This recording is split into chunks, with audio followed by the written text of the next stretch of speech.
What does your role look like within Unilever? And then what does that mean for you personally, your goals for the company over the next year or so? So really it started as I was the media director in the U.S., and we had done a lot of work in the digital space, and we wanted to do that at a global level. We wanted to kind of infuse new media sensibilities into the creative and communication planning approach. So and I was fortunate, they handpicked me to move to London and lead and build a team to be able to do that, and put together kind of a digital strategy for the company, which we've been doing over the last 3 to 5 years.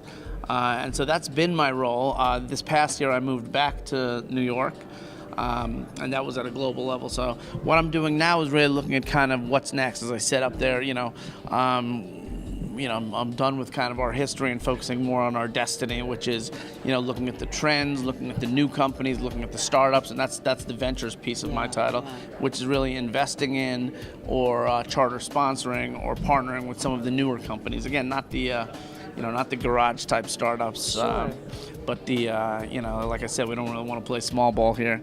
It's more about the companies, the Flipboards, the companies that are kind of up and coming, already have scale, maybe want to go global, maybe want, additional investment, a bigger partnership with brands, stuff like that. So to make sure that as new platforms really hit the surge, you guys are already there, you're embedded, you're part of the consumer experience. Yeah, we want to be part of the hockey stick rise. Can you surprise us? You've really got an eye on what's up and coming and what consumers are excited about. Can you name 2 things over the next 2 years that if you're not on that bandwagon, you're really going to lose? Ooh.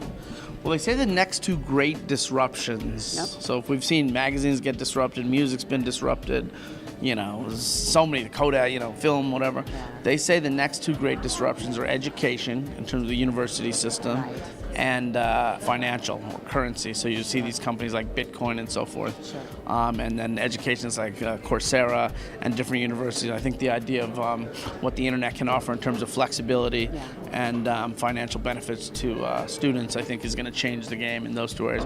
However, I think from a consumer standpoint, I think there's so many great things. I mean, the Internet of Things and just the overall idea of connected cars and televisions, and you find this quantified self, things like the Nike Fuel Band and, Jawbone and all the different devices that connect people with kind of their day-to-day activities and lives, I think are all really interesting.